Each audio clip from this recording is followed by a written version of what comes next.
Hey guys, what's up? It's Glavian, and during my college years, my friends would drag me tooth and nail to go to house parties with them. And the reason why I hated going to these was because I get overstimulated rather easily and I get overwhelmed by too much stimuli. So then all of the lights and the music and all of the people running around and people yelling, and it was just a lot. It was just too much for me. And I'd rather just go home and read a book. And so what I'd always do is as soon as I realized all my friends were too busy and caught up in a conversation or doing something else, I'd try to book it to the exit so I could go home and go to sleep and wake up at the crack of dawn before anyone else is awake so I could have some alone time in the morning by myself.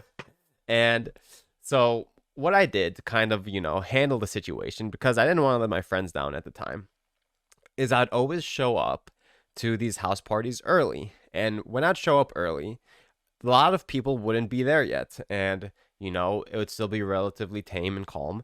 And what some of the other early people who were at the party would do was play games. And so there'd be a lot of poker and card games, and sometimes it was beer pong. And if it was a special day, they would fire up the Wii U to play some Super Smash Bros. And I really enjoyed doing that. And I really enjoyed the earlier parts, not only because, I like to sleep early, but also because I like to, gather in these smaller gatherings where everything was still calm. There wasn't too much noise going on. The alcohol hadn't come out yet, the lights, the music, and you just sit down with a group of people and play some games. And I liked it. And thinking about that a little bit, I realized that that's exactly how vanilla World of Warcraft felt. It felt like a place where you would go to meet new people and hang out with some buddies and play some games.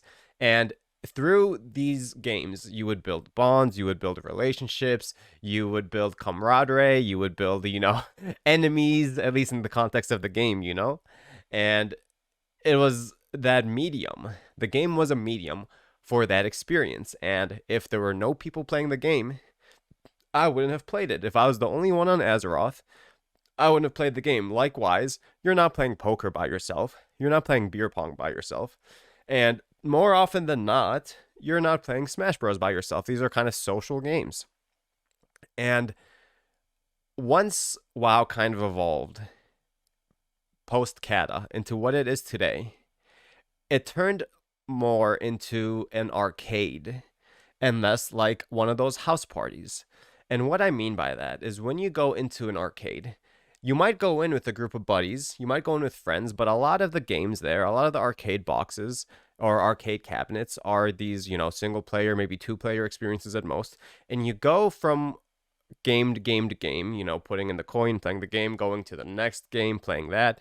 And, that initial group might disperse out and play these games, and they might see each other from time to time in between, and a few of them might group up to do a game, but fundamentally everyone's on their own, and they're playing these games from attraction to attraction, and then everyone kind of goes home. Now, with me starting Final Fantasy, I was like, well, okay, this is probably an experience that's most like a book. It's not going to be like one of those house parties I had in college, and it's also not an arcade. This is literature, and that's kind of the approach I took to it. And so I started playing it, I'm going through the MSQ, I'm having a good time, and I've joined an FC at this point, a free company, which is like a guild. And I go into my free company Discord, and someone there was posting pictures that she would take with G-Pose.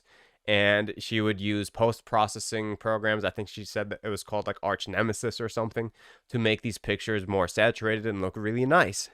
And I was going through these pictures and I'm like, wow, these are really good. These are amazing. And I complimented her on a pair of pants, a pair of jeans she had on her Mikote. And I'm like, these are really cool. And she's like, are you in Ul'dah right now? And I said, yeah, I am. And she said, okay, cool, me too. I've got something for you. Where are you exactly? And I told her, well, I'm at the Adventurers Guild. And so this lady in my free company comes over to me and she trades me and she gives me a full set of gear, including the pair of pants that I said looked really good on her. And I was like, well, shit, thank you. This is awesome. Where'd you get these? And she told me it was an event that happened. And it was actually the same event where you get the flying car. And I was like, excuse me? A flying car? What? And she's like, yeah, yeah. I'm like, can I see? She said, yeah, but we have to leave Ul'dah. Follow me. And so I follow her out into the entrance of Ul'dah, and she gets on this car, and I'm like this Batmobile looking sleek, luxurious car. And I'm like, holy shit. And I right click it and I see the option to get in. I'm like, excuse me? And so I get in, and she takes off, and she kind of circles around Ul'dah, and you can see it. I saw Ul'dah in a way that I've never seen it before for the very first time, like from above, and I saw how grandiose Ul'dah was, and it reminded me of Stormwind. I mean, it was, I think, even more had more grandeur to it than Stormwind, or like some city in Lord of the Rings. I'm like, holy shit, this is so cool. And then she gets down and she parks in front of Ul'dah, and she gets out of the car, and I'm like, that was fucking awesome. And then all of this typing, we're typing in the free company chat. And so someone in the free company chat says, show him the fat boy, show him the fat boy. I'm like, huh? And then she gets on this super fat chocobo with a watermelon dangling in front of it. I'm like, what is this? This is cool. And then she removes the watermelon and she puts a piece of cake in front of the chocobo. And then it starts flying. And I'm like, this is awesome. This is so cool. And she saw my enthusiasm, and she saw how amused I was with these mounts.